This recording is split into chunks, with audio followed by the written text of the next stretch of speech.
2006. O objetivo da lei de 2006 foi descriminalizar todos os usuários de drogas. Da minha parte, a lei foi editada com o objetivo de tratar do ponto de vista socioeducativo e de saúde pública os usuários de drogas, de todas. Tratar os dependentes e punir severamente os traficantes e financiadores do tráfico. O ministro Luiz Fux também considerou o artigo 28 constitucional, por já não prever penalidades criminais aos usuários de maconha. Fux afirmou que a lei tem que ser para todos, e não para penalizar uma parcela mais pobre da população. E defendeu que cabe ao Congresso definir regras sobre o porte de drogas. Devo, no meu voto, ter o dever de contenção e de postura deferente aos órgãos de técnica e aos órgãos científicos de detentor de saberes do tema, que tomem para si a tarefa de fixar quais são as substâncias e as quantidades que os indivíduos devem ser autorizados a adquirir e plantar para consumo próprio.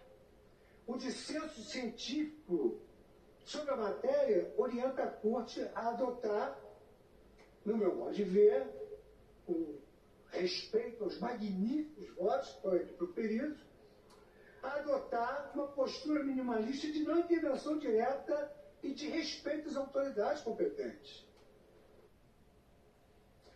A última a votar foi a ministra Carmen Lúcia. Ela foi a favor de descriminalizar o uso pessoal da maconha. Considerou que o artigo é inconstitucional e que as penas devem ser apenas administrativas. Com base em números apresentados ao longo do julgamento, a ministra afirmou também que a lei tem que prever tratamento igualitário para todos. Aquele menino, ou aquele rapaz, ou aquela pessoa que fosse pega numa determinada localidade, com determinadas características pessoais, era considerado traficante com uma quantidade muito menor de droga do que outro. Em outra situação, em outro local, com outras características pessoais, passava a ser considerado apenas usuário. Não tenho dúvidas que essa ausência de critérios leva a uma situação de indefinição que rompe princípios constitucionais da igualdade, da segurança pessoal, da ausência de uma norma penal definidora e, portanto, aplicada segundo o arbítrio daquele que a aplica, seja policial, seja membro do Ministério Público, seja do Poder Judiciário.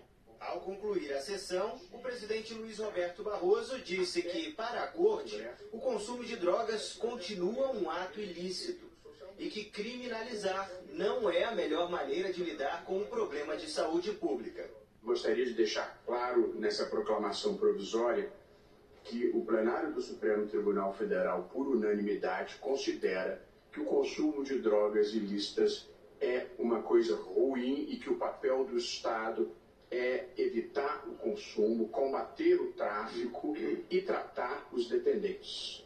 Portanto, em nenhum momento nós estamos legalizando ou dizendo que o consumo de drogas é uma coisa positiva. Pelo contrário, nós estamos apenas aqui deliberando a melhor forma de enfrentar essa epidemia que existe no Brasil e que as estratégias que temos adotado não estão funcionando, porque o consumo só faz aumentar e o poder do tráfico também.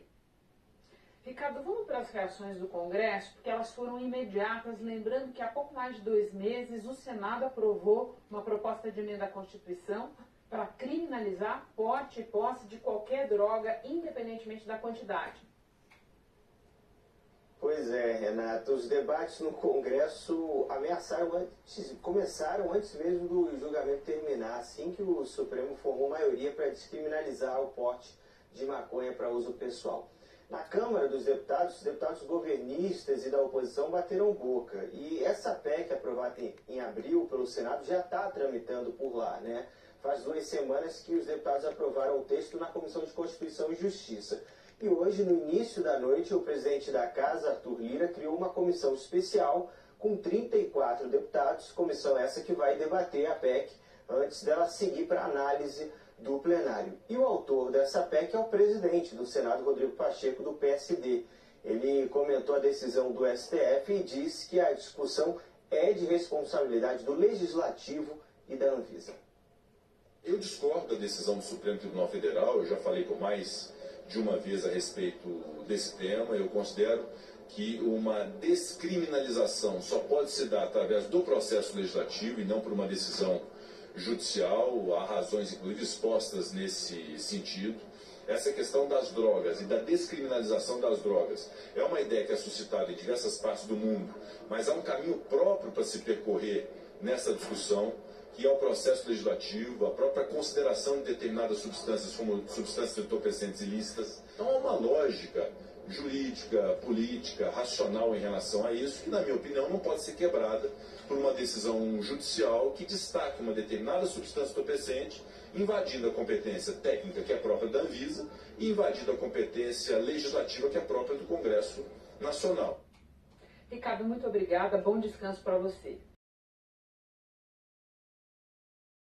Exato, Renata. Essa série tem várias temporadas, começou lá em 2015, e quando o Congresso percebeu que o STF caminhava para ter a maioria a favor da descriminalização, se antecipou. O Congresso, que a gente sempre fala aqui, conta que é mais conservador que o STF. E aí o próprio Pacheco vai lá num gesto para os seus pares, lembrando que o Senado é a casa que tem a competência, por exemplo, para promover impeachment dos ministros do STF. Então o clima já era muito pesado lá em relação ao STF. Ele faz esse gesto, aprova no Senado, vai para a Câmara. O que acontece na Câmara? Clima um pouco diferente. Arthur Lira vai tocando de lado a matéria, tem uma outra relação com os ministros do Supremo, falando que não quer colocar temas que dividem a sociedade, embora a discussão lá sobre a questão do aborto estivesse acontecendo. Foi tocando. Quando o STF forma a maioria hoje, ele coloca a criação da comissão, porque ele sabe que a pressão vinha dos seus pares, dessa bancada mais conservadora, que é muito forte na Câmara também, e Arthur Lira tem a intenção de fazer o sucessor dele lá na eleição de fevereiro. Então ele precisa dar alguma coisa. Agora, montar uma comissão, Renata, a gente sabe como é que funciona no Congresso. Muitas vezes montar uma comissão é uma maneira de você não tratar do assunto. O que a gente vai ver é se a pressão em cima de Lira vai ser muito forte a ponto de que ele tenha que fazer mais para além de ter montado a comissão. De qualquer maneira, se nesse cenário que a Renata falava for aprovada na Câmara também, ela é promulgada, porque é uma mudança na Constituição pelo Congresso, não passa pelo Presidente da República. E aí, essa emenda, que diz que não pode nada, coloca na Constituição a proibição geral, quer dizer, é muito acima do que o STF estava decidindo, que era analisar a constitucionalidade de uma lei de 2006. Sim. Se colocar isso, essa emenda, gente, pode ser questionada no Supremo pela sua inconstitucionalidade.